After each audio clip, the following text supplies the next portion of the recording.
24 December 1999 नुमिदांग वायरंगी पुंग मरी तारकपा मतमदनी Indian Airlines की flight number IC 814 Kathmandu की त्रिभुवन इंटरनेशनल एयरपोर्ट की दिल्ली तमना पायरकलमे पुंग खरगी मतुंगददी क्रिसमस की फेस्टिवल ने अदुगा नुमित खरंगी मतुंगदना अनोबा सही की अनोबा असामगी मंगलांग लोइनना लेबो मतमने मरम अदुना प्लेन अदुदा फमलिबा मियोय खुदिंगमक हराउता यामना चलमे मफम अदुदगी पाइखलकपगा पुंग खरगी मतुंगदा दिल्ली यौरनी हाइबगी आशा अमगा लोइनना पैसेंजर खुदिंगमक चलिबने प्लेन अदुदा पुन्ना पैसेंजर चामगा हुंद्राटुक अमदी क्रू मेंबर 15 ने मसिदा मियोय अयामबदी भारत की मियोय सिंगने अदुगा खरना अतोपा लेबाकी फॉरेनर्स ने प्लेन अदुबु कमांड तौरिबा कैप्टन देवी शरण अमदी को पायलट राजेंद्र कुमार ने अदुगा चीफ फ्लाइट अटेंडेंट ना अनिल शर्मा ने फ्लाइट अदुना लेमाइदगी फीट 10,000 वांगना पाइखलकलमे काठमांडूदगी पाइखलकिबा फ्लाइट अदु नेपाल की एयर स्पेस लांथोक्तुना न्यू दिल्ली की इंदिरा गांधी इंटरनेशनल एयरपोर्ट तमना पाइरकली हौजिक फ्लाइट अदुना दिल्ली फाउबा पाइबदा चंगबा मतमची पुंग अमगा मखाई खक्तमक ngairabani adubu kananasu karisu khanjaludraba thodok amani pung amma makhai gi matam adu makhoidadi yamna sangbo matam ama oirakani haibadu plane aduna Indian Air Space lanchilakpaga khangogdana marks uppa miyoi manga makhuta nongoi paiduna tongliba passenger singda nongmai ulaklame makhoi manga adu terrorist ngakani makhoina khalibadi plane asi hijack tobani plane अदुबु मखोई की control दा लाइनबगी दमक मखोई की मरक्तगी मियोय अमना pilot की cabin दा चंगलतुना मखोइना पाइबा नोंमै अदुना captain Devi Sharan अमदी को पायलट राजेंद्र कुमार दा नोंमै अदुना नमलमी अदुगा मखोई मरी अमना पैसेंजर सिंग अदुदा नोंमै उतुना अकीबा फावलमी यामना इंग सिंगना पाइरंबा प्लेन अदु इखंग खंगौदना यामना तमथिबा मतम अमा ओइरकलमी कनाना सुखंगलमदे मदुदी मखोइगा चटमिनारिबा मियोय खरदी करिगुंबा खरा थोकलगनी हाइबदो प्लेन अदुबु हाइजेक तौनबो होनबदा प्लेन अदुदा तोंग्लिबा मियोयसिंग नुपी आंगांसिंग अमदी नुपासिंग तोंगान तोंगानबा मफमसिंगदा थमलमी पायलट की केबिन दा लेखिबा हाइजेकर अदुना प्लेन अदु मनिंगलोम थंगबा माइकैदा पाइखिनबा हाइरकलमी हाइजेकर अदुना खलमी मदुदी प्लेन असी पाकिस्तान लोमदा पुबा हाइना हाइजेकर सिंग अदुना मदुगी प्लान खुदिमक याखख्रबनी हाइजेकर सिंग अदुना मखोई मखोई ममिंग सिंग अदु रोसिनदुना अमना अमदा चीफ रोजर डॉक्टर बोला अमदी शंकर हाइना कोट नेम ओइना कौनरमी मखोई मंगाना मानरगा मिनट खरगी मतुंगदा लैरिबा पैसेंजर क्रू अमदी पायलट सिंगदा नोंमै उतुना हेना धमका तौरकलमी कैप्टन देवी शरण हाइजेकर सिंग अदुना हाइबगी मतुंग इन्ना दिल्ली एयरपोर्ट लांथोक्तुना मनिंग थंगबा माइकैरोमदा पाइबा हौरकलमी प्लेन अदुना मनिंगलोम थंगबा साइड अदुदा पाइरकलबा मतमददी हाइजेकर सिंग अदुगी मंगलान मफौनरनि खन्ना मिकुप खरदी तुमिना लेरमी मतम अदुदा पायलट अदुना हाइजेकर सिंग अदुना उदब तांजा येंगलगा इंडिया की एयर ट्रैफिक कंट्रोल ATC दा पाउ पिरमी प्लेन असी हाइजेक तौरे हाइदुना पुंग मरी मिनट 9 चटपा मतमदा ATC ना खंगले मदुदी फ्लाइट नंबर IC 814 हाइजेक तौरे हाइबसी मिकुपतुदा यामना थुना सेंट्रल गवर्नमेंट की क्राइसिस मैनेजमेंट ग्रुप CMG गसु कांटेक्ट तौरमी अमदी प्लेन अदु हाइजेक तौबगी इंफॉर्मेशन खुदिमक तमलमी CMG अदु कैबिनेट सेक्रेटरी प्रभात कुमार ना लीड तौरमी मतमदुदा हाइजेक तौरिबा प्लेन अदुगी मतांगदा करिसु लुमना लौरमदे अमदी थबक अमता पाइखलमदे हाइबदी इमरजेंसी मीटिंग नत्रगना फॉरेन इंटेलिजेंस ब्यूरोगा पाउ फाउननबसु होनदे मतम अदुदा कैप्टन देवी शरण इंडिया गवर्नमेंट की साइटगी करिसु मतेंग फंगलमदे मतम खरा हौख्रबा मतुंग इंडिया की prime minister Atal Bihari वाजपेयीदा hijack तौबगी पाउ अदु थेंगना हाइबदी पुंग अमगी मतुंगदा खंगलमे कैप्टन शरण करी मतौनो खलमी असिगुमलबा सिचुएशन असि फाउबदा ATC दगी पाउम अमता लाक्तबा अदु मांगना फ्लाइट अदुदा तोंगलिबा पैसेंजर सिंग अदुबु करी थोक्लगबा हाइना यामना वाजरमी मसिना मरम ओइरगा हौजिकसु कैप्टन अदुना पाकिस्तान लोमदा प्लेन अदु पाइरकलमी मतम अदुदा लाहौर दा प्लेन अदु तागे हाइदुना पाकिस्तान की ATC दा रिक्वेस्ट तौरमी अदुबु पाकिस्तान की ATC ना मदु रिजेक्ट तौरकलमी था खरगी ममंगदा पाकिस्तान अमसुंग भारत कारगिल वार तौखिबा कुइद्रिबनी मदुना ओइबसु याय असिगुम्बा पाकिस्तान अमसुंग इंडिया नुंगाइनदबा असिना मरम ओइरगा करिगुम्बा प्लेन असिना पाकिस्तान की एयर स्पेस लांसिलकपा तारबदी काथगनी हाइना पायलट अदुदा की हलकलमी पाकिस्तान की पाखुम अदु ताबदा कैप्टन शरण तौखम खंगलमदे अमदी लंबी अमता लेरमदे अमुक खलकलमी मदुदी इंडिया की एयरपोर्ट मफम अमदा फ्लाइट असी तारबदी हाइना कनानसु फ्लाइट अदु ताबगी अयाबा पीद्रबदा मतम कुइनदी प्लेन अदु पाकिस्तान अमदी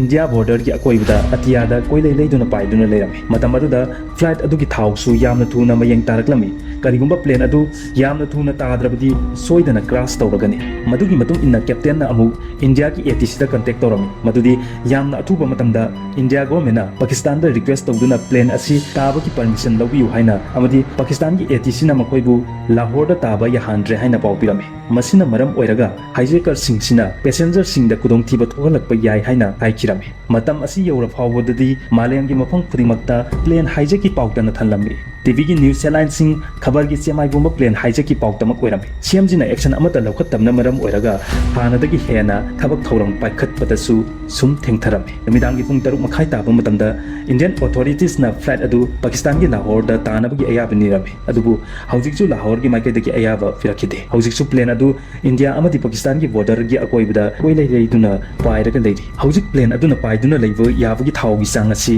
ꯄꯨꯡ ꯑꯃꯃꯨꯛ ꯈꯛꯇꯃꯛ ꯃꯉꯥꯏꯔꯦ ꯃꯇꯝ ꯑꯗꯨꯗ ꯀꯦꯞꯇꯦꯟ ꯁꯔꯅ हाइजेकर अदुदा हाइरमी मदुदी प्लेन असिगी फील्ड असि लोइगदौरे करिगुंबा यामना थुना ताद्रबदी सोइदना क्रॉस तौरनी हाइना मरम असिना लाहौर की लंबी असि अयाबा पिरक्ट्री फाउबदी अमृतसर की एयरपोर्ट अमदा तादुना थाव हानबा पामी हाइना हाइरमी हाइजेकर सिंग अदुना पामलमदे मदुदी इंडिया की प्लेन अमा हाइजेक तौरगा इंडिया मसादा अदुम ताबा हाइबसी असुमना तौबसी मखोइददी मसागी मखोंदा सिंजंग यानसिनजबगा पांखक ओइरमी अदुबु प्लेन असि मसागी पाइगदब चांगदगी हेना पाइबना मरम ओइरगा थाव असुम असुम लोइसिलक्लमी हौजिकती हाइजेकर सिंग अदुना यानिंगद्रबसु थाव लोइसिलक्ना मरम ओइरगा प्लेन अदु अमृतसर की मफम अमदा ताबा हाइबदु यारमी मतम अदुदा अमृतसर की एटीसीदा कैप्टन सरना प्लेन तानबगी अयाबा तौरमी असुमना फ्लाइट अदु अमुक हन्ना इंडिया की लैमाइदा तारकबा हाइबसी इंडिया गवर्नमेंट की ओइनदी ख्वाइदगी खुदोंचाबा अमनी हानसु गवर्नमेंट असिना खनकी मदुदी करिगुम प्लेन असिना इंडिया की लैमाइदा तारबदी हाइजेकर सिंग प्लान अदु फ्लॉप चलहनगनी हाइना कैप्टन सरना एटीसी अमृतसर द अयाब लौखिबसिंग अदु की डिटेल्स खुदिंगमक एटीसी अमृतसर दगी इंडिया गवर्नमेंट दा थरमी अमदी प्लेन अदु राजा सांसी एयरपोर्ट दा तानबकी परमिशन पिरमी एटीसी अमृतसर अमदी इंडिया गवर्नमेंट पुनमक प्लेन अदु तारकप ngairami नुमिदांग पुंग 6:94 चटपा मतमदा प्लेन अदु राजा सांसी एयरपोर्ट दा तारकलमी प्लेन हेक ताखिबगा पंजाब पुलिस सिंगसु रेडी दा लेरमी अमदी दिल्ली की ऑर्डर सिंग ngaiduna leinarami matam aduda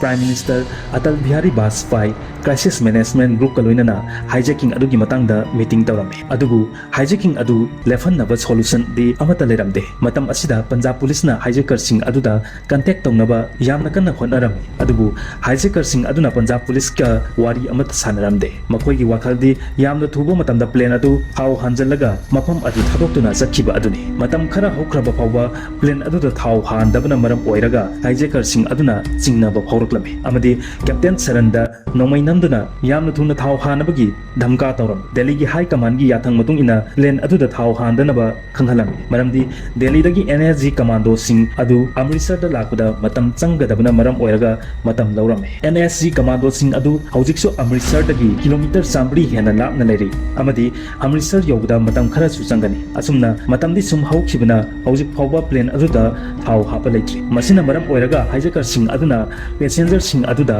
फुबा होरक्लमी मतम अदुदा हाइजेकर सिंगना हंजिन हंजिन संतनाम कौबा पैसेंजर अमदना का हेना थीना फुबा चैबा होरक्लमी करिसु हाइबा ngamdraba miyoi adugi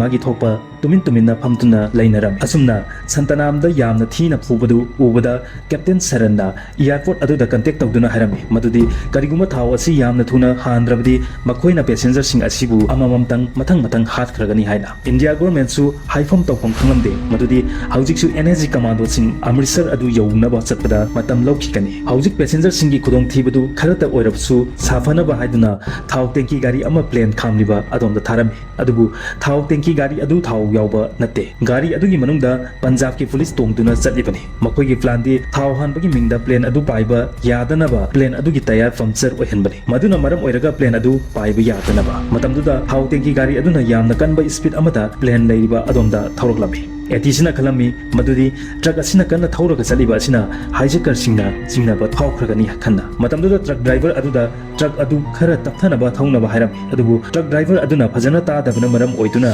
तपथबगी मुहूर्ता लंबी मयाइदा ट्रक अदु खामलगा लेखि यामना कन्ना थौरमलगा खुदक्ता लेपखिबा हाइबसी हाइजेकर सिंगना उबदा यामना चिंगनानिंगाय ओइबा मौने मतम अदुदा हाइजेकर सिंग अदुना मतम थिनथदना खुदक्ता प्लेन अदु पाइनबा कैप्टन अदुदा नोंमै नमदुना धमका तौरमने captain अदुना खलमी मदुदी Amritsar ki airport aduda matam khara ta oirapsu plane adu makha tana khamlabudi khanda matam aduda Rupin Katrial koba nupa amasu hijacker sing aduna yamna thina phurami amadi Rupin Katrial yamna thina soklami Rupin Katrial sahi kumanga ta ngari ba numit tharani gi mamangda luhongba ta ngari ba nupa ne plane aduda mahaki nupi ga tonglibani adubu plane adu hijack tawba horakpada nupa amadi nupi angang tonga thamkhibana tawriba mayamdu mahaki nupi nati khanglamde Rupin Katrial yamna thina soktuna leiri amadi masada gi isu yamna taraklami matam aduda tumina phamduna leiriba passenger sing aduda nomai lok togduna namba horaklami matam aduda passenger sing adu kappa lawba horaklami captain saran tawriba matawduda karisu upai leramde mahangna hijacker sing aduna haibadu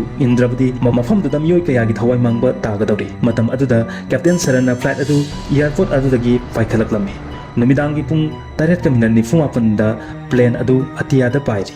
pilot amadi passenger singna khalami madudi India government na makhoi gi dama karigumba kharadi soidana tawrakan khanda pung 8:90 chatpa matamda CMG na NSG sing adubu Amritsar chatnaba khanghalami NSG sing adu pung 8:59 da Delhi thadokuna Amritsar da jawraklami adubu matam adudadi yamna thengkhre plane adudi makoina yauroktrngai da paikibana hankhre karigumba communication gap laitana NSG sing adu matam chana tharaktuna amadi plan fazana tawramlabdi plane adugi aroiba khongchat adu Amritsar ki airport aduda oiranggadabne NSG commando sing thengna yoholakpa adu makhal amagi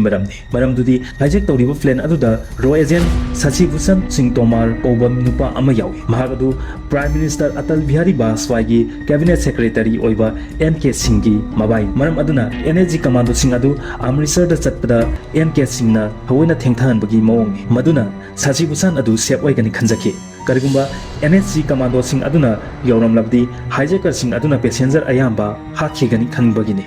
pumnamak oidunasu hojiksu plane adu atiyada pairibani matam aduda captain saran na Pakistan ki ATC da amuk request tawrami adubu Lahore da tabagi ayaba amuk supirakhide amadi Lahore ki airport ta plane tafam lambi pumba mai muthatkhi amadi Lahore ki airport ki plane tafam lambi pumba mai muthatkirami amadi plane ki navigation khudimak thingjinkhi matam aduda captain saran matha yam sarami madudi plane adu mataw karamna paigani khanna tawkham khanglamde bahag Pakistan air space ki maramdasu karimata khangbanate cockpit aduda thaw roisilakpi warning su leptana lakli mahangna plane adu makha tana paitharaklami maingan yamna uba mafam amada captain na khalami madudi masi airport oigani haina adubu makha da sum paitharakuna ure mahangna paitharagliba asi chumnagi highway lambini haiba pilot aduna khudakta plane adu amuk hana mathakta paikhalaklami matam adu da captain saran yamna sengna ATC Pakistan da paupirami madudi plane asi thaw yausilaktre aduga karigumba Lahore da tabagi ayaba pidrabdi plane asi Pakistan ki mafam amada soidana kairagani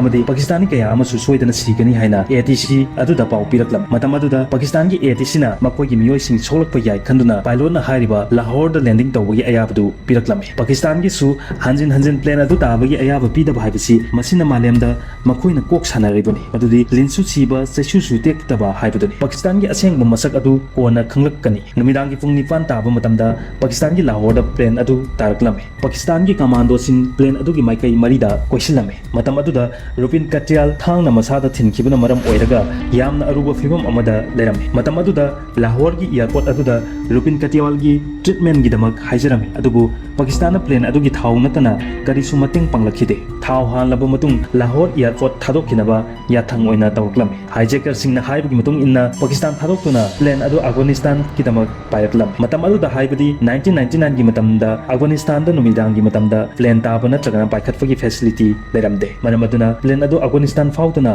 Oman damna amuk pairaklam matamduda Oman da makhoigi air space ta plane adu paisilakpa phawba yahalamde India government na request tawduna UAE gi Dubai gi airport amada plane adu tabagi ayaba piram amadi mathangi numit nongalamdai pung 3 taba matamda plane adu Dubai gi airport aduda tarame matam aduda India government na UAE gi government ga wari sanaduna India gi NSG commando sing thajilakpagi ayaba nikhi adubu UAE government na India government ki request adu reject tawrakhi India government na haijarakpagi matung inna plane adu da tongliba nupi angang sing thadoktuna plane gi thaw go anaba haina UAE government aduga hijacker sing aduga yanakhi amadi hijacker sing nasu UAE government na hairibo wafam sing adu yarami Matam aduda passenger kuntaret aduga asiba haksang amaga thatorakhi asiba haksang adu Rupin Ketewal gini mahak laying dabana maram oiraga sikhibane passenger kuntaret amati Rupin Ketewal gi asiba haksang loba chatnabagi damak matam adugi civil aviation minister Sarat Yadav UAE gi damak chatkirame plane aduda thau halaba matung amuk UAE gi leimai adudagi atia tamna paikat kirame matam asidadi ayuk anganba haibadu oirakle plane adu amuk hanna Afghanistan da amuk pairaklame 25 December gi ayukta aroibo ina Afghanistan gi Kandahar airport ta plane adu taraklame plane aduna hek tarakwaga Taliban singna maikai mari da question kirame India government su plane adu Afghanistan da tare haibagi paudu phanglame matam aduda Indian Taliban sing adu kanano haibadi khangde Afghanistan da plane adu amuk hanna taba haibasi India government ki oina matha yamna saba haibadu amuk oirame Indian authority na khalami madudi hijacker sing adu Pakistan gi ISI gi active amadi Taliban singa mari leinarambani haina Taliban sing aduna di India government amasung hijacker sing adubu makhoi masel yanaba purakpaduni matam aduda India government na Taliban sing aduda ka hena thajaba thamdrabasu passenger sing adubu tekta kaidana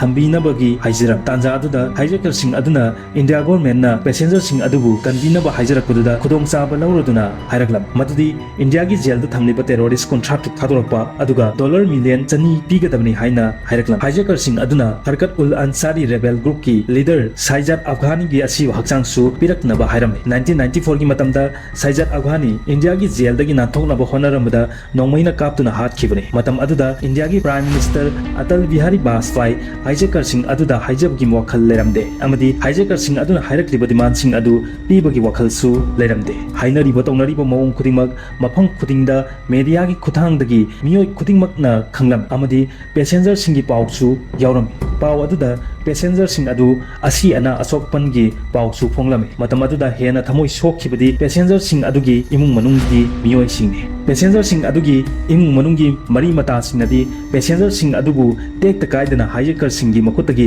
thadoroktuna mayungda halakpa pamthi 26 December 1999 External Affairs Minister Jaswant Singhna hijacker sing adugi press conference ama tawrame matam aduda passenger singi imung manungi miyoi sing punsin laklame amadi Jaiswan singda passenger sing adubu tekta kaidana imung manungda sinabiyu haina haijara kanagumba imung kharagi miyoi singdi yamna saubaga loinana protest tawrame passenger singi imung khaknatana opposition party gi luchingba singsu passenger sing adu tekta kaidana bagi khongjang aduda saugallamme matam adugi India government na hijacker sing aduga wari sanana ba haiduna India dagi team ama Kandahar da tharame 27 December 1999 da team adu Kandahar yawraklame senior Indian Foreign Service officer Bibek Kajuna lusingba team amani Taliban na India gi team aduga hijacker sing aduga wari sanahan badu haurame numit supa ama khanaraba fawba yasinaba amata puraklamde Taliban gi maikai dagi hijacker sing aduda $200 million amadi Muslim militant Saijat Afghani gi asiba haksang loba haibagi wafum adu handoknaba hairame adugu hijacker sing adunadi India da fajin tunna thamliba terrorist contract adugu hadoknaba hairaklame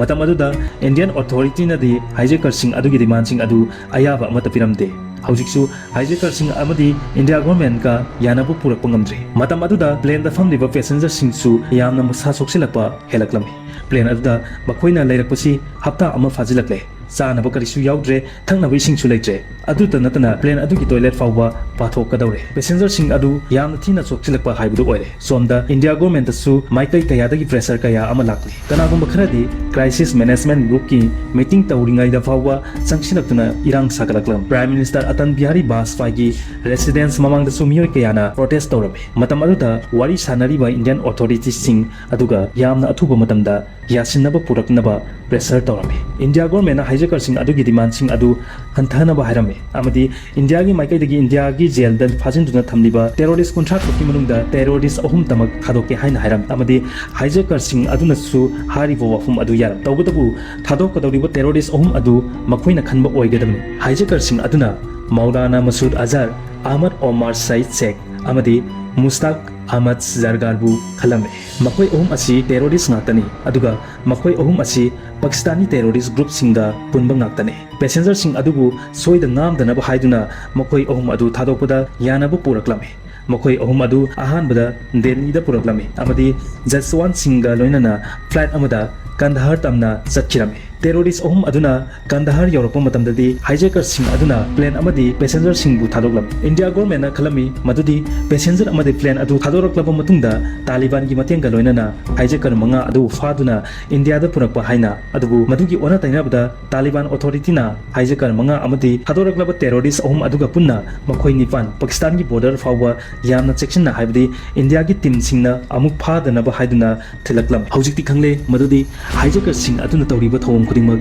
Pakistan gi khujin thawrangni haibadu somdana India government na hijacker sing adugi maramda yamna kupna thikalaklam investigation aduda khanglami madudi Mehrazuddin Wani terrorist miyoi amana Dawood Ibrahim koba Nepal dagi miyoi asiga loinana hijacker sing adugi fake passport sarami amadi hijacker manga adugi nongmai amadi grenade puduna plane aduda tongbada mateng panglami Mehrazuddin Wani hariba terrorist achi 1993 gi matamda Mumbai serial blast da Dawood Ibrahim ga loinana thabuk tawmina khiba miyoi ni Dawood maming chatba miyoi ama oibana maram oiraga mahaki miyoi sing airport tasu lairami amadi Tribhuvan International Airport ki security singi akomba tanja yengduna hijacker manga adubu plane da tonghanbada mateng panglami asumna hijacker sing adugi maming matha su khangba ngamlam amadi makhoi manga mak Pakistan dagi ni haibasu khanglam makhoi manga gi maming sing adudi Ibrahim Akhtar Sahid Akhtar Said Sani Ahmad Qazi Zahur Misri amadi Sakir ne makhoi manga mak Pakistan gi Harkat ul Mujahidin group ki terrorist sing investigation team aduna su khanglami madudi Afghanistan gi defense minister Mullah Muhammad Yaqub ki khutsu yawi haiba maduda sunatana Taliban gi supreme leader gi masan pasu yaurami masina takle Taliban su hijacker sing adugi support ni haibasi terrorist ohum adubu thadoknaba matung 31 December 1999 da Kandahar airport tagi Delhi airport tamna passenger amadi crew member singbu puraklami mataw asumna India government na karamba laibakna makoida karamba miyeng yengli haibudu su khangba ngamkhe Wari asi patok sama matam da soikilan ki yaurap su tabiri bu khudimang nangak pi haijab loinana Hemchandra Soibam na amukan na ipong nonna kurumjani